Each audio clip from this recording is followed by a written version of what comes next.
News Talk 760 WJR presents Mark Blackwell, Andrew Eubanks, Ted Everingham, Blaine Fowler, Laura Hessen, Cameron Knox, Blake Maturzak, Marie Osborne, Chris Renwick, Donald Schuster, and Aaron Seller. Live on the air in The War of the Worlds by H.G. Wells. Ladies and gentlemen, Ted Everingham. We know now that in the very early years of the 20th century, this world was being watched closely by intelligence greater than man's, and yet as mortal as his own. We know now that as human beings busied themselves about their various concerns, they were scrutinized and studied, perhaps almost as narrowly as a man with a microscope might scrutinize the transient creatures that swarm and multiply in a drop of water. With infinite complacence, people went to and fro over the earth about their little affairs, serene in the assurance of their domination over this small, spinning fragment of solar driftwood, which by chance or design, man has inherited out of the dark mystery of time and space. Yet across an immense ethereal gulf, minds that are to our minds, as ours are to the beasts of the jungle, intellects vast, cool, unsympathetic, regarded this world with envious eyes, and slowly and surely drew their plans against us. In the 39th year of the 20th century came the Great Disillusionment. It was near the end of October. Business was better. The war scare was over. More men were back at work. Sales were picking up. On this particular evening, October 30th, the Crosley service estimated that 32 million people were listening in on radios. For the next 24 hours, not much change in temperature. A slight atmospheric disturbance of undetermined origin is reported over Nova Scotia, causing a low-pressure area to move down rather rapidly over the northeastern states, bringing a forecast of rain accompanied by winds of light gale force. Maximum temperature, 66, minimum 48. This weather report comes to you from the Government Weather Bureau. We take you now to the Meridian Room in the Hotel Park Plaza in downtown New York, where you'll be entertained by the music of Glenn Miller and his orchestra.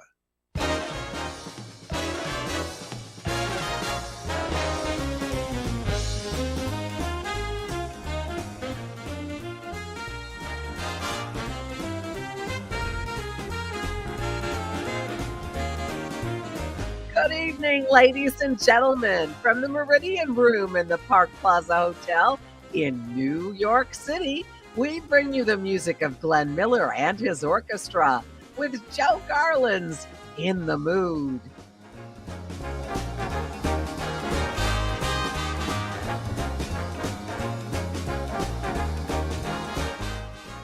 Ladies and gentlemen, we interrupt our program of dance music to bring you a special bulletin from the Intercontinental Radio News.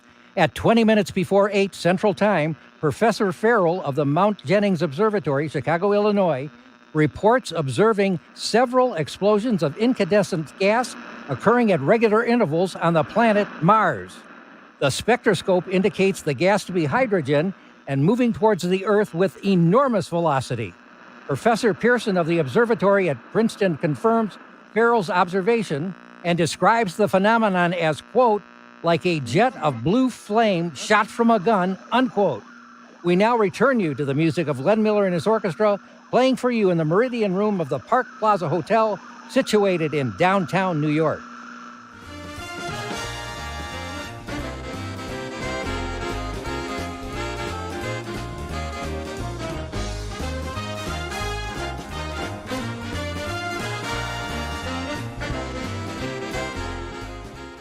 And now a tune that never loses favor, the ever-popular Moonlight Serenade, Glenn Miller and his orchestra.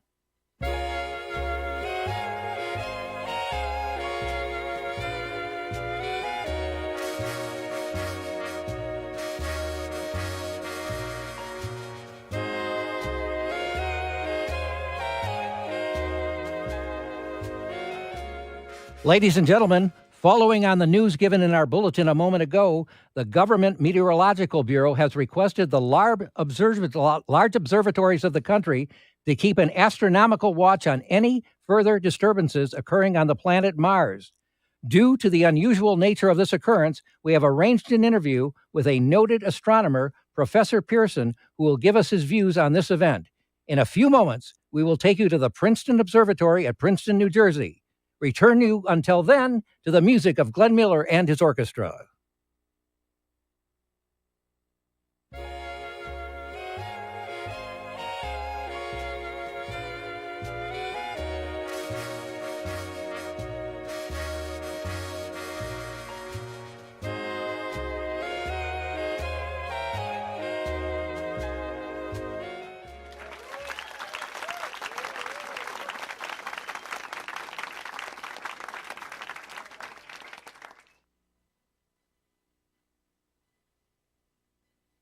We are ready to take you now to the Princeton Observatory at Princeton, where Carl Phillips, our commentator, will interview Professor Richard Pearson, famous astronomer.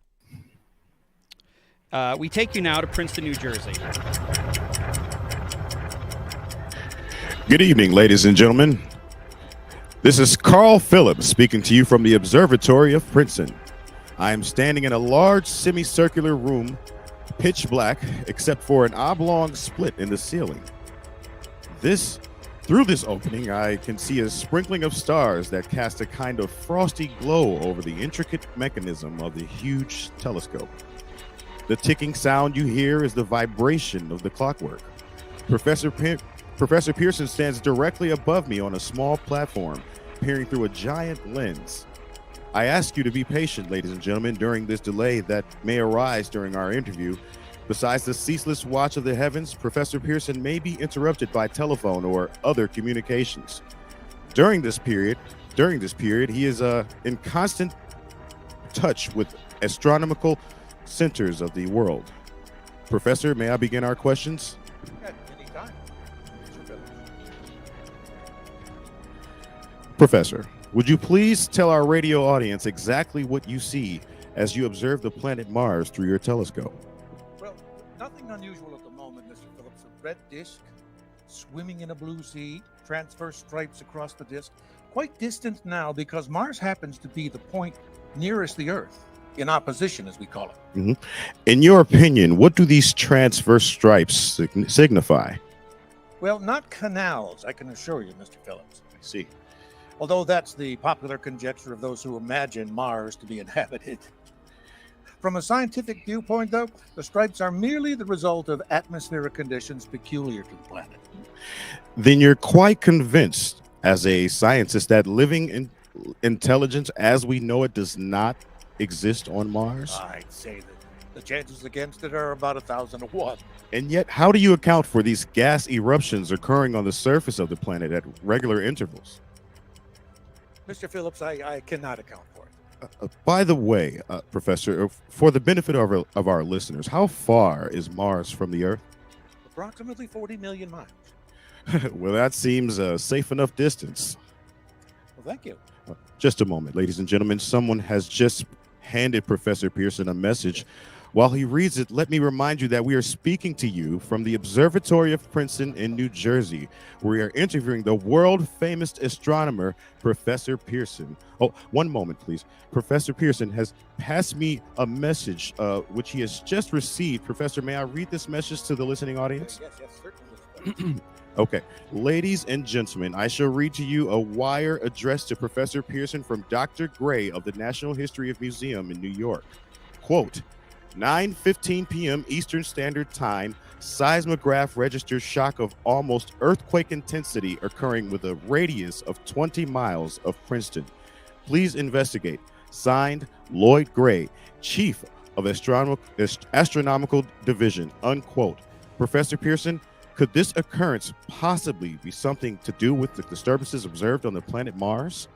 Hardly, Mr. Phillips. This is probably a meteorite of unusual size, and its arrival at this particular time is merely a coincidence. However, we shall conduct a search as soon as daylight permits. Thank you, Professor. Ladies and gentlemen, for the past 10 minutes, we've been speaking to you from the observatory at Princeton, bringing to you a special interview with Professor Pearson, noted astronomer.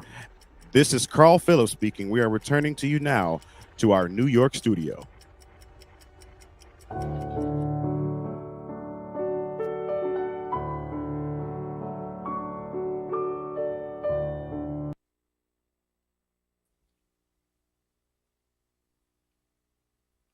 Ladies and gentlemen, here is the latest bulletin from the Intercontinental Radio News, Toronto, Canada. Professor Morse of Macmillan University reports observing a total of 3 explosions on the planet Mars between the hours of 7:45 p.m. and 9:20 p.m. Eastern Standard Time. This confirms the earlier reports received from American observatories. Now, nearer home comes a special bulletin from Trenton, New Jersey. It is reported that at 8:50 p.m., a huge flaming object believed to be a meteorite fell on a farm in a neighborhood of Grover's Mill, New Jersey, 22 miles from Trenton. The flash in the sky was visible within a radius of several hundred miles, and the noise of the impact was heard as far north as Elizabeth. We now have dispatched a special mobile unit to the scene, and we'll have our commentator, Carl Phillips, give you a word of picture of the scene as soon as he can reach there from Princeton. In the meantime, we take you to the Hotel Marionette in Brooklyn, where Bobby Millett and his orchestra are offering a program of dance music.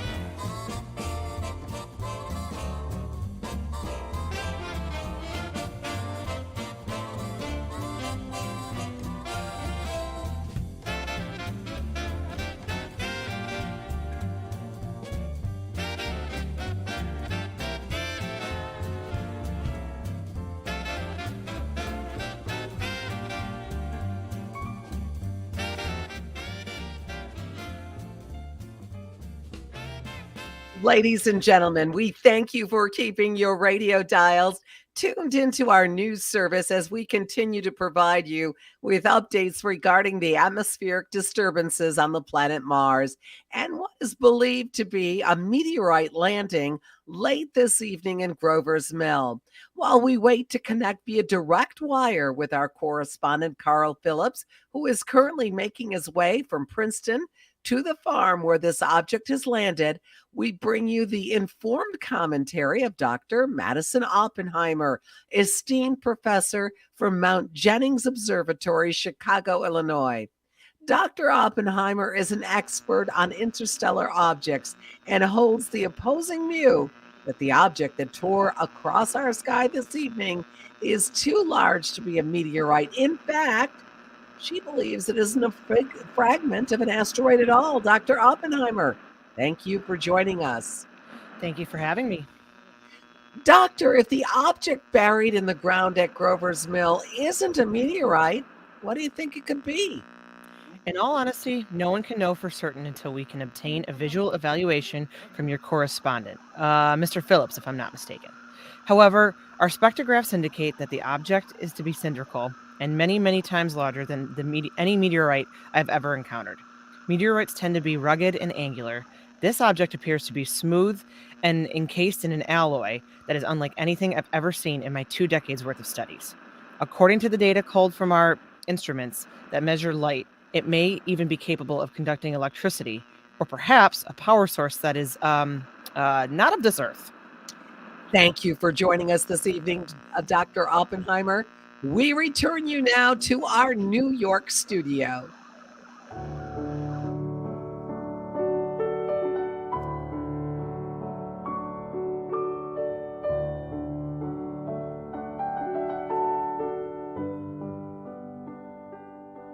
Ladies and gentlemen, we now take you to Grover's Mill, New Jersey. Ladies and gentlemen, this is Carl Phillips again out of Wilmoth Farm, Grover's Mill, New Jersey. Professor Pearson and myself made the 11 miles from Princeton in 10 minutes. Well, I hardly know where to begin to paint for you the word picture of the strange scene before my eyes, like something out of a modern Arabian Nights. Well, I just got here. I haven't had a chance to look around yet. I guess that's it. Yes, I guess that's the thing directly in front of me. I half buried in a vast pit, must have struck with terrific force. The ground is covered with splinters of a tree that it must have struck on its way down. What I can see of the object itself doesn't look very much like a meteor, at least not the meteors I've seen. It looks more like a huge cylinder. It has a diameter of, what would you say, Professor Pearson? What would you say is the diameter of this? About 30 yards.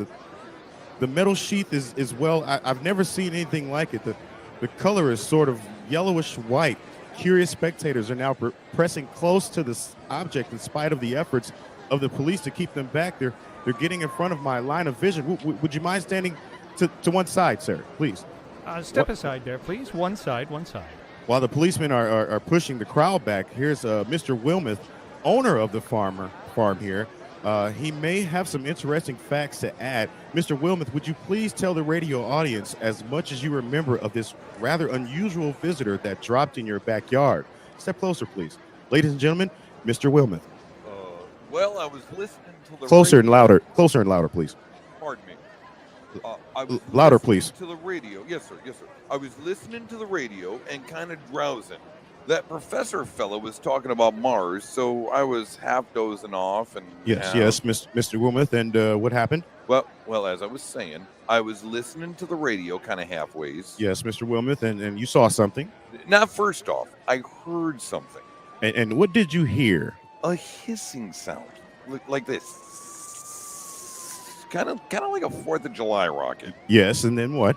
I turned my head out the window, and I would have swore it was to sleep to dreaming. Yes. I seen that kind of greenish streak, and then zingo, something smacked the ground, knocked me clear out of my chair. Well, were you frightened, Mr. Wilmoth? Well, I ain't quite sure. I reckon I was kind of riled. Thank you, Mr. Wilmoth. Thank you very much. You want me to tell you more? No, that's fine. Thank you, sir. No, well, you've just heard, ladies and gentlemen, Mr. Wilmoth, owner of the farm here. I wish I could convey the atmosphere, the background of this fantastic scene. Hundreds of cars are parked in a field in back of us, and the police are trying to rope off the roadway leading into the farm, but it's no use. They're breaking right through the cars. Headlights throw an enormous spotlight on the pit where the object is half buried. Now, some of the more daring souls are venturing near the edge. Their silhouettes stand out against the metal sheen. One man wants to touch the thing. He's having an argument with the policeman. The policeman wins. Now, ladies and gentlemen, there's something I haven't mentioned in all of this excitement, but now there's becoming more distinct. Perhaps you've caught it already in your radio. Listen, please. Do you hear it? It's a curious humming sound that seems to come from inside of the object. I'll move the microphone closer now. Hold on. Now we're not more than 25 feet away. Can you hear it now? Oh, Professor Pearson. Yes, Mr. Phillips. Can you tell me the meaning of that scraping noise inside of the thing? Possibly the unequal cooling of its surface. I see. Do you still think it's a meteor, Professor? You know, I don't know what to think. The metal casing is definitely extraterrestrial, not found on this Earth. Friction with the Earth's atmosphere usually tears holes in a meteorite. This thing is smooth and, as you can see, of cylindrical shape. Wait a minute. Something's happening. Ladies and gentlemen, this is terrific. The end of the thing is beginning to flake off. The top is beginning to rotate like a screw, and the thing must be hollow. She's moving. Look, the darn thing's unscrewing. Stand back there. Keep those men back, I tell you. Maybe there's men in there trying to escape. It's red hot. They'll burn to a cinder. Keep back there. Keep those idiots back. She's off. The top's loose. Look out there. Stand back. Ladies and gentlemen, this is the most terrifying thing I've ever witnessed. Wait a minute. Someone's crawling out of the hollow of the top. someone or something I can see peering out of the black hole. Two luminous discs. Are they eyes? It's face. It might be. Good heavens. What is that? That is disgusting. Heavens, something's wriggling out of the shadow like a gray snake. Now it's another one and another one and another one. They look like tentacles to me. I can see the thing's body now. It's large. It's large as a bear, and it glistens like wet leather. But that face, it's ladies and gentlemen, it's indescribable. I can hardly force myself to keep looking at it. It's so awful. The eyes are black and gleam like a serpent. The mouth is V-shaped with saliva dripping from its rimless lips that seem to quiver and pulsate. The monster, or whatever it is, can hardly move. It seems weighed down, possibly by gravity. He's rising up now, and the crowd falls back, and they've seen plenty. This is the most extraordinary experience, ladies and gentlemen. With me as a talk, I'll have to stop the description, and I'll hold on. I'll be right back in a minute.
We are bringing you an eyewitness account of what's happening in the Wilmuth Farm, Grover's Mill, New Jersey.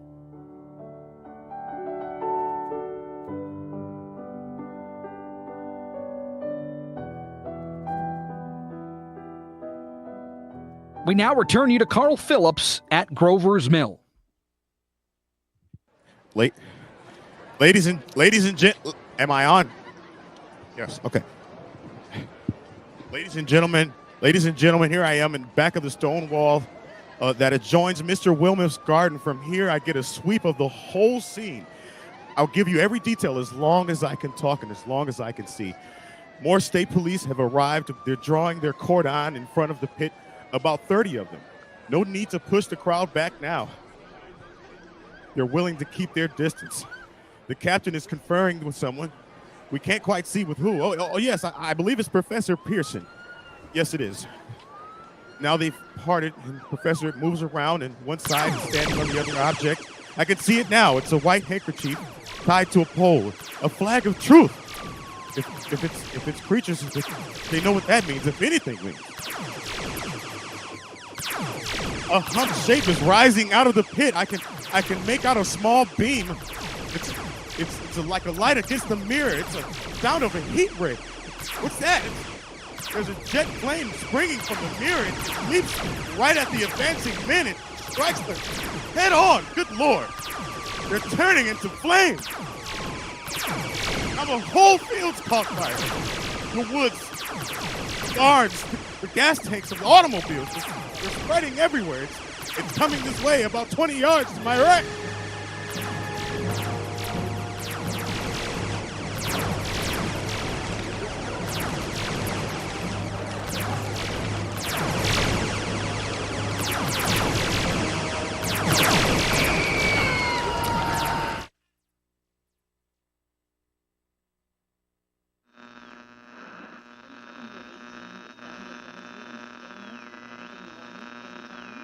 Ladies and gentlemen, due to circumstances beyond our control, we're unable to continue the broadcast from Grover's Mill. Evidently, there's some difficulty with our field transmission. However, we'll return to that point at the earliest opportunity. In the meantime, we have a late bulletin from San Diego, California.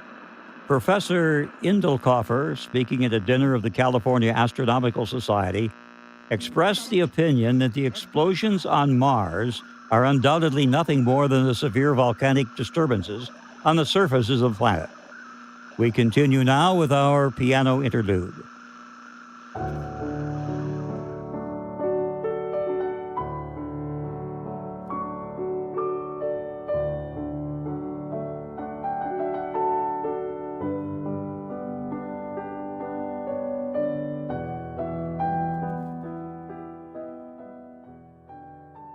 Ladies and gentlemen, I've just been handed a message that came in from Grover's Mill by telephone. Just a moment, please.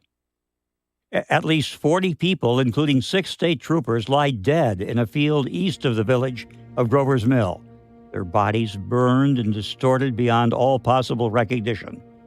The next voice you hear will be that of Brigadier General Montgomery Smith, commander of the state militia at Trenton, New Jersey.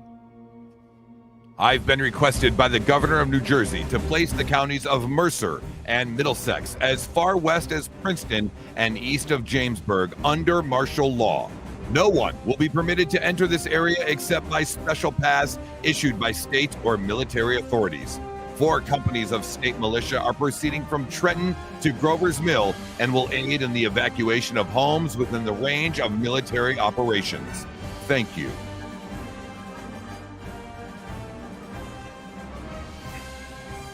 Ladies and gentlemen, I've just been informed that we have finally established communication with an eyewitness of the tragedy.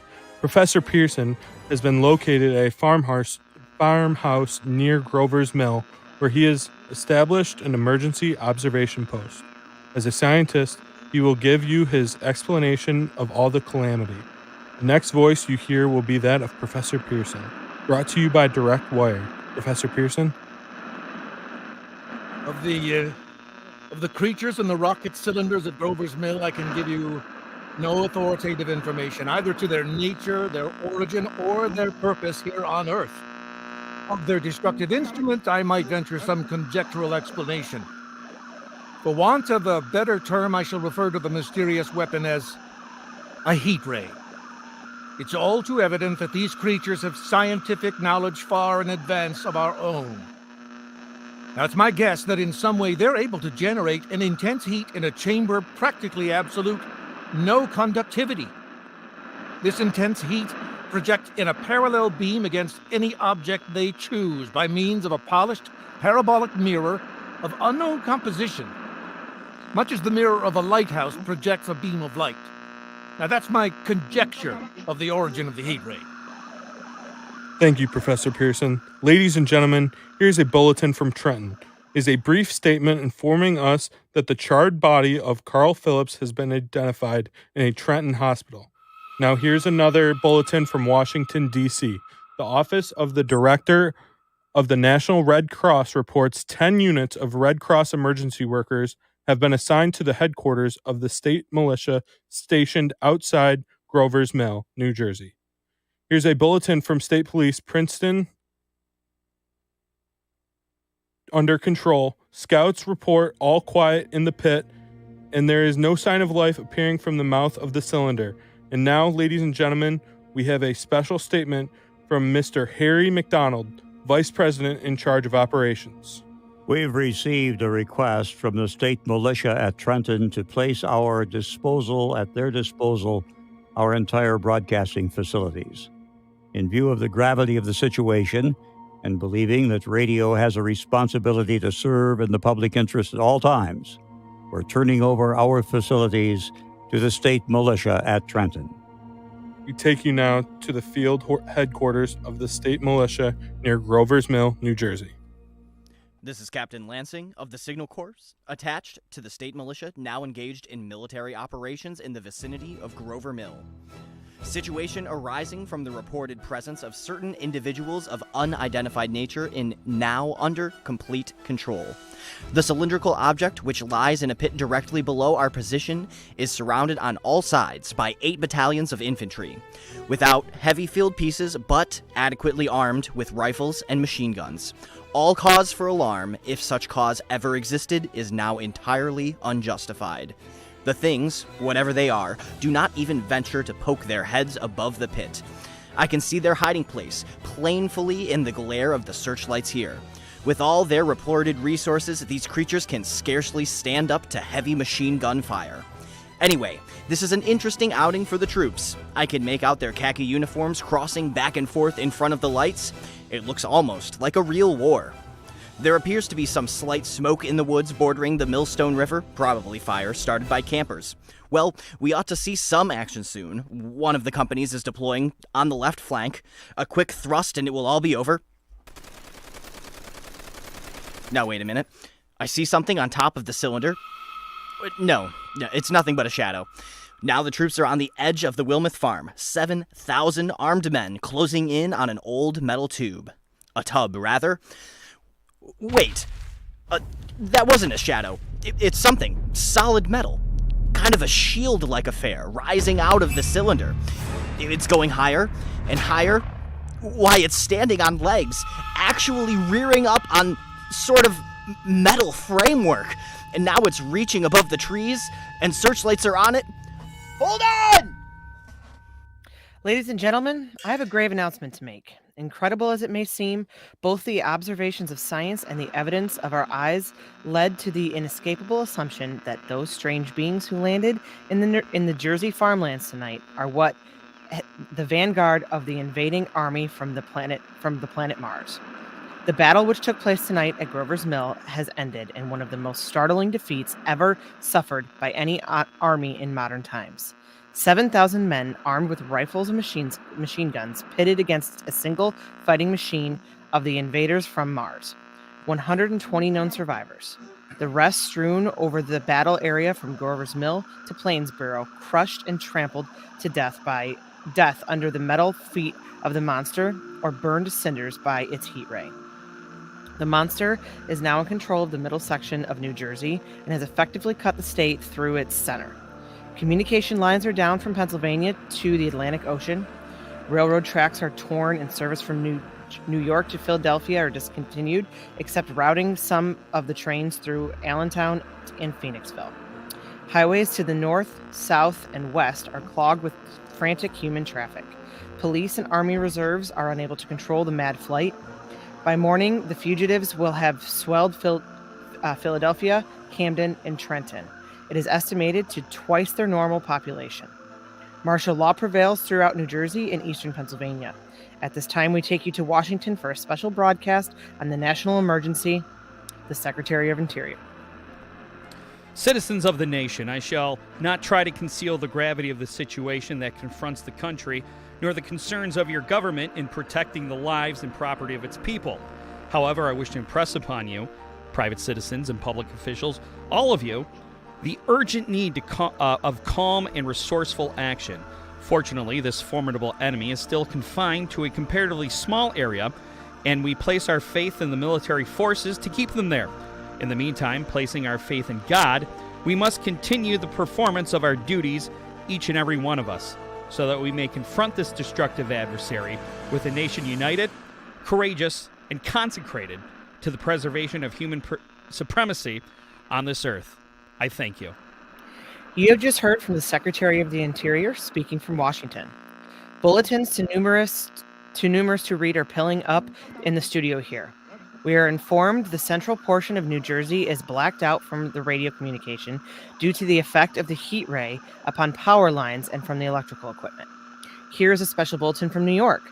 Cables have been received from English, French, and German scientific bodies suffering assistance. The majority voice of the opinion that the enemy will be reinforced by additional rocket machines. There are several attempts made to locate Professor Pearson of Princeton, who has observed Martians at close range. It is feared he was lost in the recent battle. Langhamfield, Virginia. Scouting planes report 3 Martian machines visible above treetops, moving north towards Somerville with a population fleeing ahead of them. The heat ray is not in use, although advancing at the express train speed, invaders pick their way carefully. They seem to be making a conscious effort to avoid the destruction of cities and countryside. However, They stop to uproot power lines, bridges, and railroad tracks. Their apparent objective is to crush resistance, paralyze communication, and disorganize human society. Another bulletin from Lincolnfield, Virginia. Scouting planes report enemy machines now 3 in number, increasing speed northward, kicking over houses and trees in their evident haste to form a conjunction with their allies south of Morristown. Machines also sighted by telephone operator east of Middlesex, within 10 miles of Plainfield. Here's a bulletin from Winston Field, Long Island. A fleet of Army bombers carrying heavy explosives flying north in a pursuit of enemy. Scouting planes act like guides. They keep the speed enemy in sight. Just a moment, please. Ladies and gentlemen, we've run some special wires to the artillery line in adjacent villages to give you direct reports in the zones of the advancing enemy. First, we take you to the battery of the 22nd Field Artillery, located in Watchung Mountains.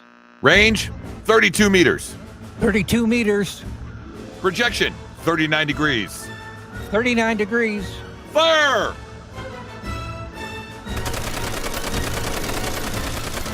"140 yards to the right, sir." Shift range, 31 meters. 31 meters. Projection, 37 degrees. 37 degrees. Fire!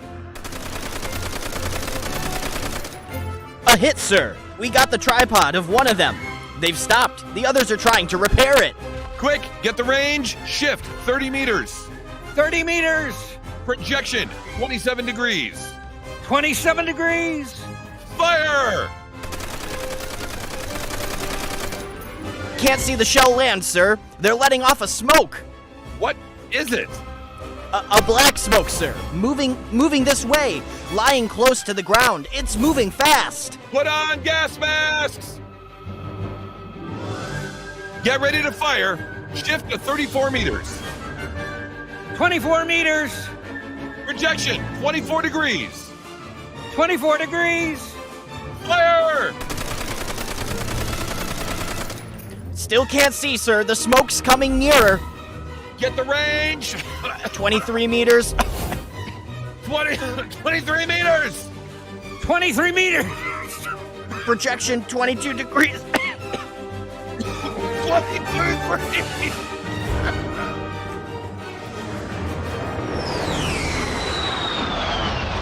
Oncoming plane D-843 off of Bayonne, New Jersey.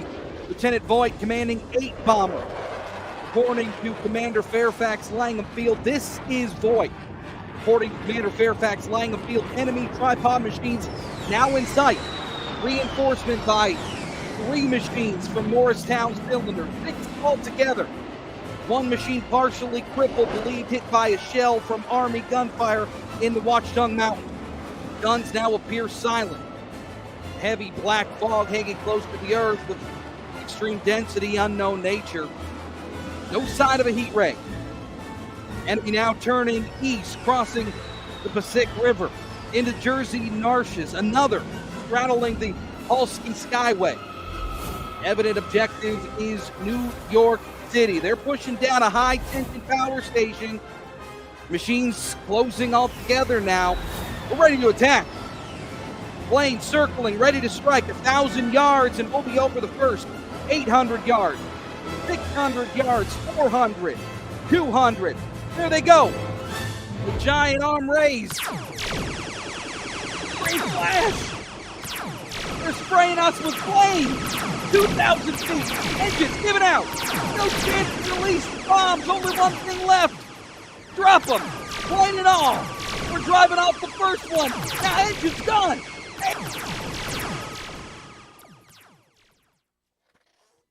This is Bayonne, New Jersey, calling Langham Field. This is Bayonne, New Jersey, calling Langham Field. Come in, please. This is Langham Field. Go ahead. 8 Army bombers in engagement with the enemy tripod machines over Jersey Flats. Engines incapacitated by heat ray, all crashed, 1 enemy machine destroyed. Enemy now discharging heavy black smoke in the direction of... This is Newark, New Jersey. This is Newark, New Jersey. Warning! Poisonous black smoke pouring in from Jersey Marshes. Reaches South Street.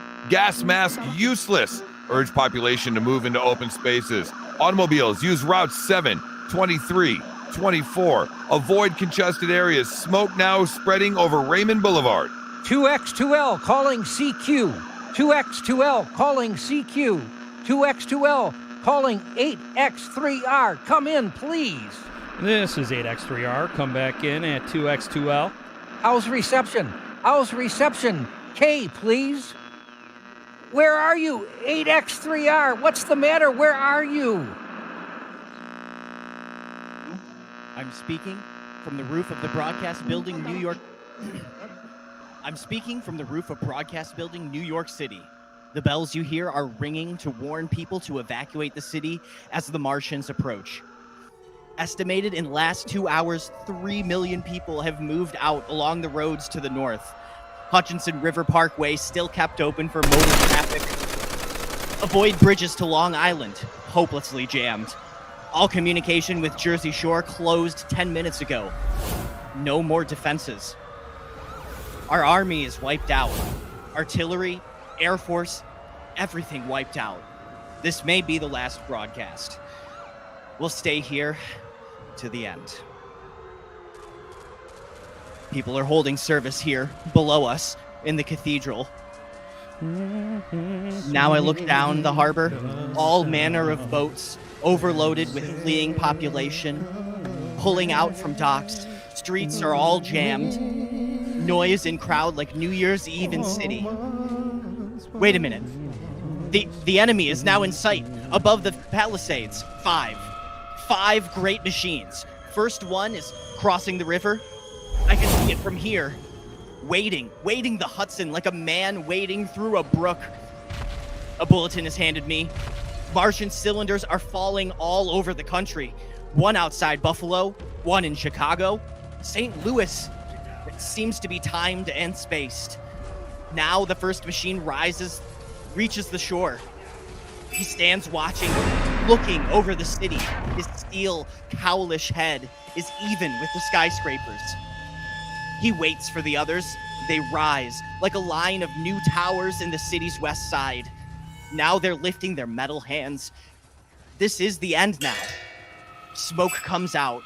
Black smoke. Drifting over the city. People in the streets see it. They're running towards the East River. Thousands of them dropping in like rats. Now the smoke's spreading faster. It's reached Times Square. People are trying to run away from it, but it's no use. They're falling like flies. Now the smoke's crossing 6th Avenue, 5th Avenue. 100 yards away, it's 50 feet.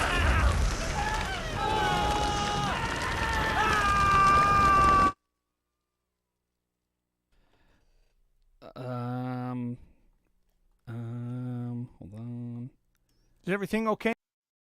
Yes, hold on. I'm sorry. We're having some technical difficulties here. What do you mean? It seems like we're in the middle of the show, for crying out loud. You know, Richard, we lost contact with our New York affiliate. What? And no, this can't be right. Is this true? A Martian cylinder has crashed into the side of the Fisher Building. No! Wow. You're kidding me. That is serious. Whoa, no! Well, you know, since we are the great voice of the Great Lakes, we have WJR reporter staying here. Blake Matrazak standing by on the 8th floor. Blake, take it away. Kidding. Wow! This is Blake Matrazak for News Talk 760 WJR. About 15 minutes ago, a cylindrical metallic object resembling those that have been widely reported in the Northeast this evening slammed into the side of our building. The Martians began by invading the 10th floor and have been working their way down, feeding on whoever they've come into contact with. So far, I've managed to, and if I can just make it to the stairwell, I think I've got a pretty good chance of...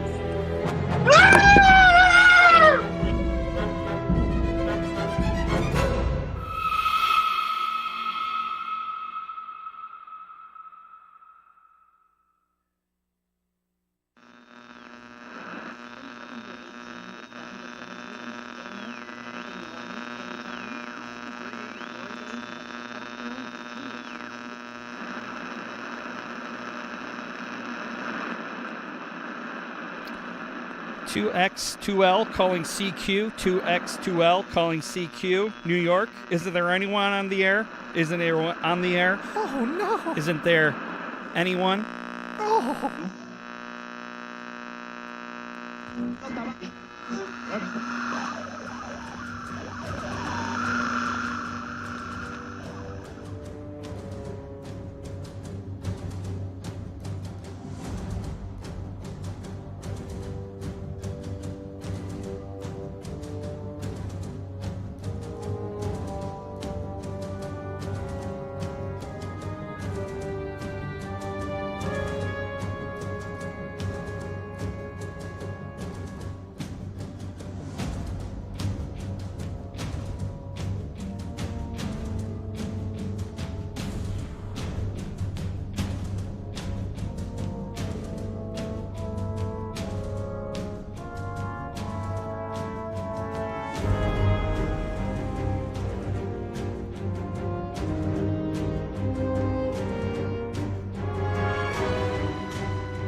As I set down these notes on paper, I'm obsessed by the thought that I may be the last living man on Earth.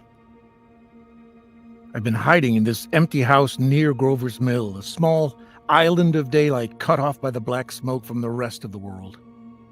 All that happened before the arrival of these monstrous creatures in the world now seems part of another life. A life that has no continuity with the present. Furtive existent of a lonely derelict who pencils these words on the back of some astronomical notes bearing the signature of Richard Pearson. I look down at my blackened hands, my torn shoes, my tattered clothes, and I try to connect them with a professor who lives at Princeton and who on the night of October 30th glimpsed through his telescope an orange splash of light on a distant planet. My wife, my colleagues, my students, my books, my observatory, my world. Where are they?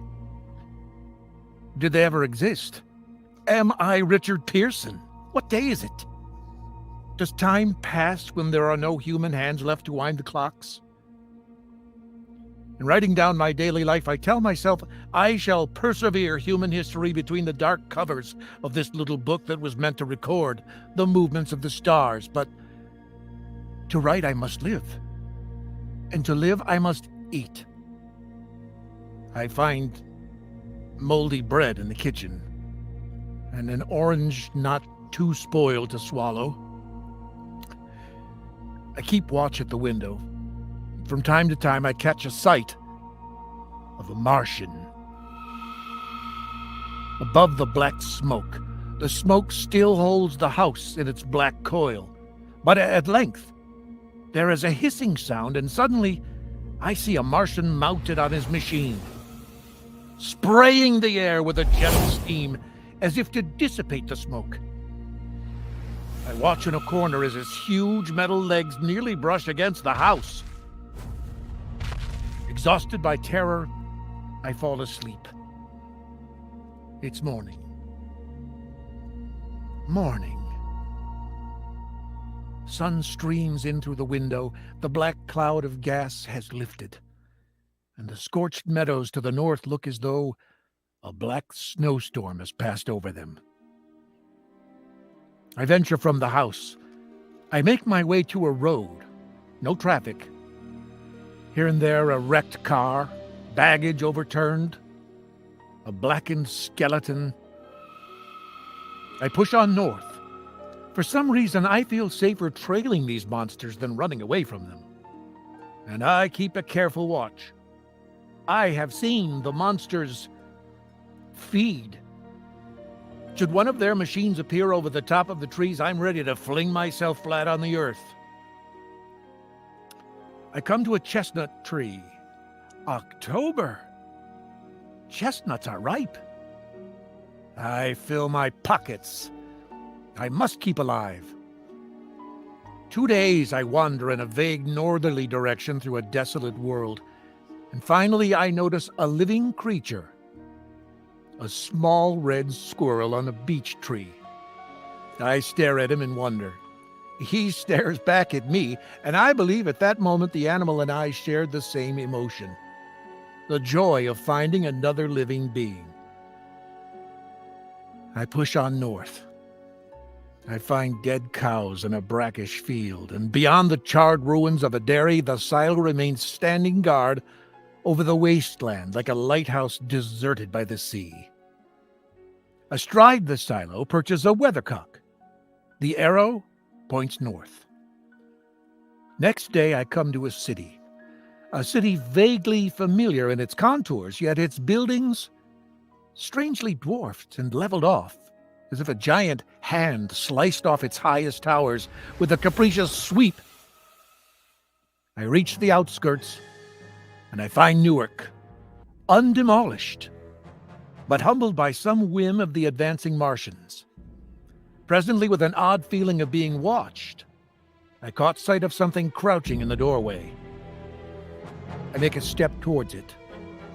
It rose up and became a man.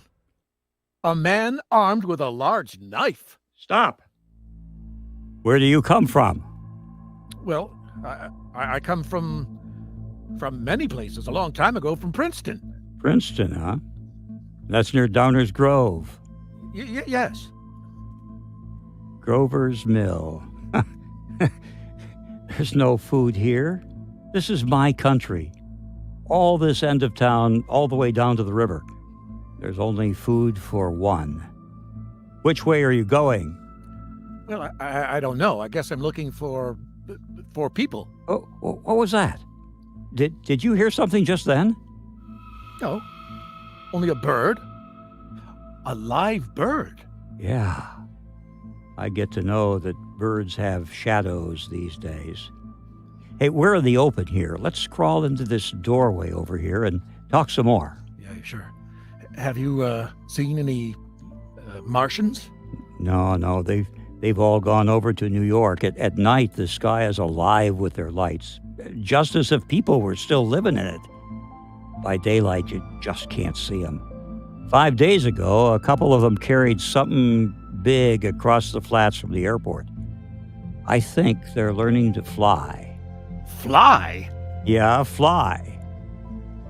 Well, then it's all over with humanity, stranger. There's still you and I, 2 of us left. Yeah, they got themselves in solid. They've wrecked the greatest country in the world. Yes. Those green stars, they're probably falling somewhere every night. They've only lost one machine. There isn't anything to do. We're done. We're licked. Well, where were you? You're in a uniform. Yeah, well, what's left of it. I was in the militia. National Guard? That's good. There wasn't any war, any more than there's war between men and ants. Yes, but edible ants. I found that out. Well, what do they do with us? Well, I've thought it all out. Right now, we're caught as we're wanted. The Martian only has to go a few miles to get a crowd on the run, but they won't keep on doing that. They'll begin catching us, kind of systematic-like, keeping the best and storing us in cages and things. They haven't begun on us yet. Not begun? Not begun. All that's happened so far is because we don't have sense enough to keep quiet. Bothering them with guns and such stuff and losing our heads and rushing off in crowds. Now, instead of rushing around blind, we've got to fix ourselves up. Fix ourselves up according to the way things are now. Cities, nations, civilization, progress. Done. Yes, but if that's so, what is there to live for? Well, there won't be any concerts for 1,000,000 years or so, and no nice little dinners at restaurants. If it's amusement you want, I guess the game's up. Well, what is there left? Life. That's what's left. I want to live. Yeah, and so do you. Now, we're not going to be exterminated. I don't mean to get caught either. Tamed and fattened and bred like an ox. Well, what are you going to do? I'm going on. I'm right under their feet. See, I've got a plan. We men, as men, are finished. We just don't know enough. We got to learn plenty before we've got a chance. And we've got to live and keep free while we learn, see? I've thought it all out, see? Well, tell me the rest. Well, it isn't all of us that are made for wild beasts, and that's what it's got to be. That's why I watched you. Yeah, I watched you. All those little office workers that used to live in these houses, they'd be no good. They haven't any stuff in them. They used to run off to work. I've seen hundreds of them run to catch their commuter train in the morning, afraid they'll be canned if they didn't. Running back at night, afraid they won't be in time for dinner. Lives insured, a little invested in case of accidents. Oh, yeah, and on Sundays, they're worried about the hereafter. The Martians will be a godsend for those guys. They'll have nice roomy cages, good food, careful breeding, no worries. Yeah, after a week or so chasing about the fields on empty stomachs, those people will come and they'll be glad to be caught. Oh, you've thought it all out, haven't you? You bet I have, sure thing. But that isn't all. These Martians, they're going to make pets of some of them. Pets. Train them to do little tricks. Who knows, get sentimental under the pet boy who grew up and had to be killed. Yeah, and some, maybe they'll train some to hunt us. No, that's impossible. Yes, they will. No human being will... Yes, they will. There's men who will gladly do it. If one of them ever comes my way, why... In the meantime, you and I and others like us, well, where are we to live when the Martians own the Earth? Well, I've got it all figured out. We'll live underground. I've been thinking about the sewers. Under New York, there are miles and miles of sewers. The main ones are big enough for anybody. And there's cellars and vaults, underground storerooms, railway tunnels, subways. You begin to see, eh? We'll get a bunch of strong men together. No weak ones. That rubbish? Out. As you meant for me to go. Well, I gave you a chance, didn't I? Well, we won't quarrel about that. Go on. Well, we've got to make safe places for us to stay in, see? We've got to get all the books we can. Science books. And that's where men like you come in, see? We'll raid the museums. We'll even spy on the Martians.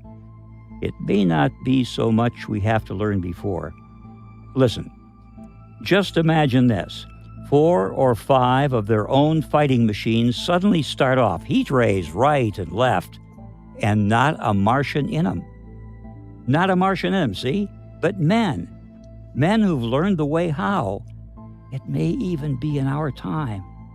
Gee, imagine having one of them lovely machines with a heat ray wide and free. We'd turn it on the Martians. We'd turn it on men.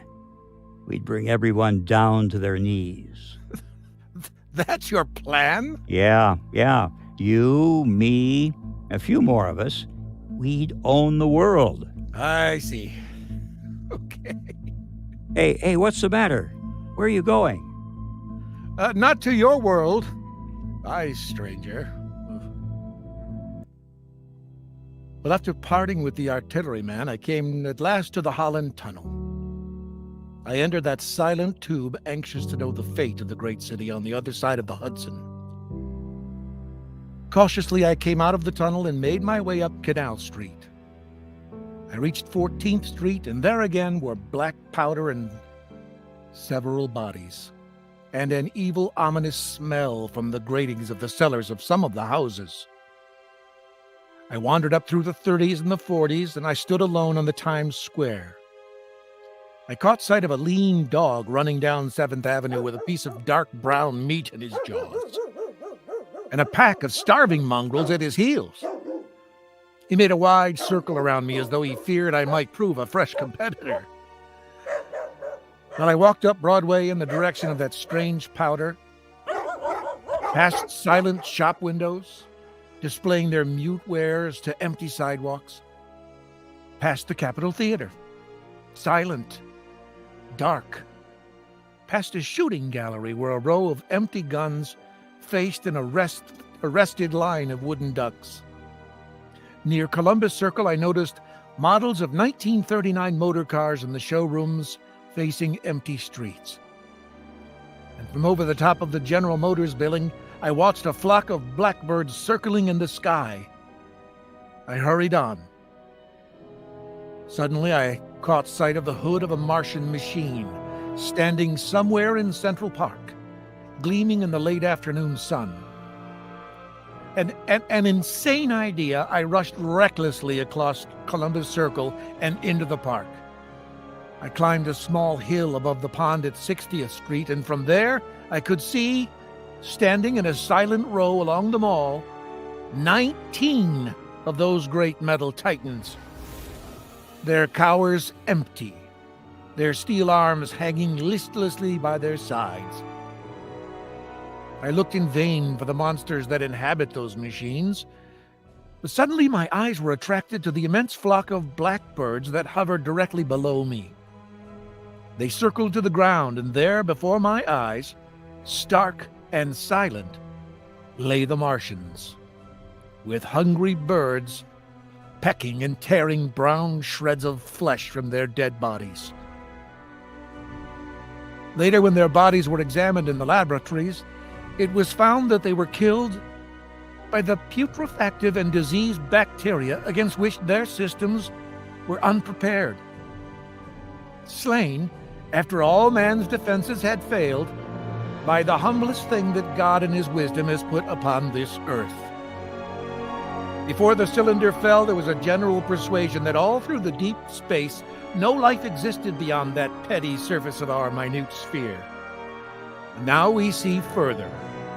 Dim and wonderful is the vision I have conjured in my mind of life, spreading slowly from this little seed bed of the solar system throughout the inanimate vastness of sidereal space. But that's a remote dream. It may be that the destruction of the Martians is only a reprieve. To them, and not to us, is the future ordained, perhaps. Strange, it now seems to sit in my peaceful study at Princeton, writing down this last chapter of the record begun at a deserted farm in Grover's Mill. Strange to watch children playing in the streets. Strange to see young people strolling on the green, where the new spring grass heals the last black scars of a bruised earth. Strange to watch the sightseers enter the museum, where the disassembled parts of a Martian machine are kept on public view. Strange when I recall the time when I first saw it, bright and clean-cut, hard and silent, under the dawn of that last great day.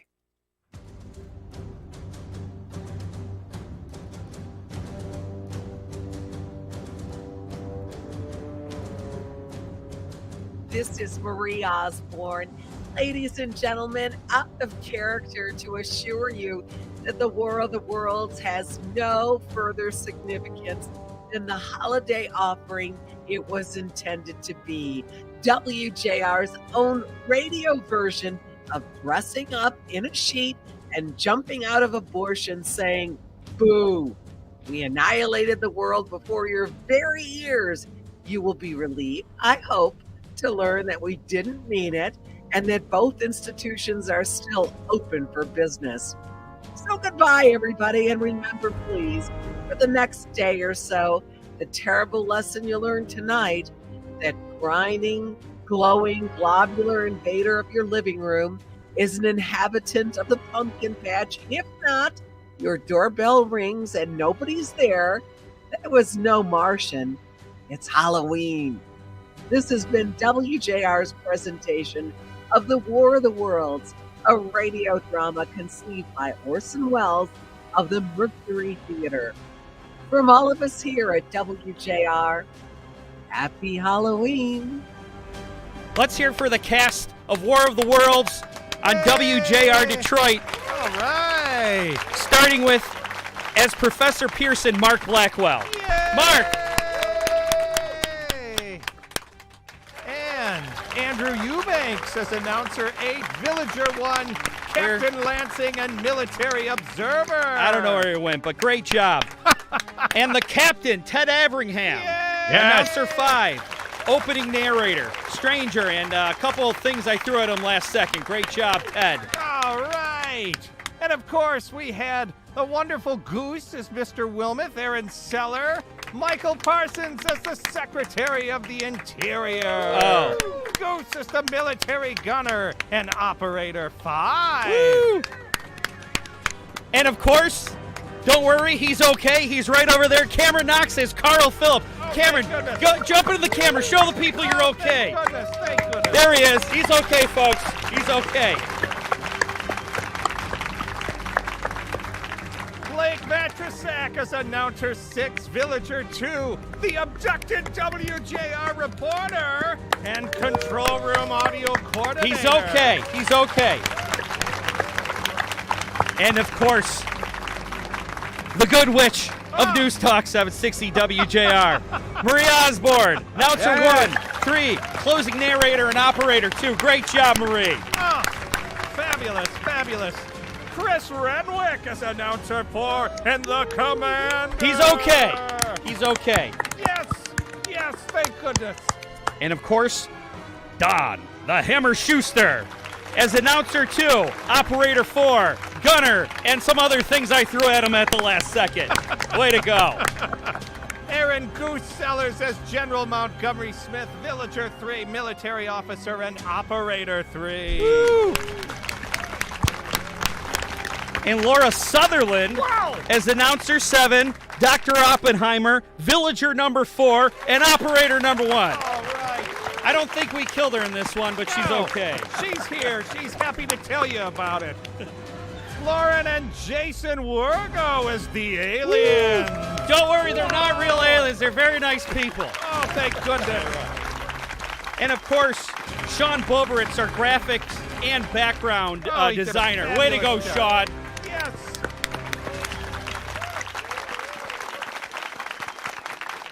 Playing himself, executive producer, video switching, Mike Parsons. Oh, that's me. I'll clap for myself. Thank you. Oh, that's very nice. Very modest of you, Michael. And playing himself, oh, yes, the policeman. It's the role I was born to play, baby. Executive producer. No one could play it like you. Oh. Video special effects, sound effects, and audio. Stop it. My favorite afternoon traffic reporter and yours, Wow. Rich Luzetsky. Wow. Wow, thank you. What an honor. And of course, our technical run-through actors, Eric Anderson, Anna Anderson, Kyle Bauer, Monica Hymas, Rogelio Castillo, Matthew Castillo, and engineering assistants Ray Templin and Keith Bosworth. All right. Special thanks to Chelsea Parsons, WJR Management, Mike Wheeler, Steve Finateri, and Jeff Marcero. Thank you for letting us do this. And of course, to you for watching and listening.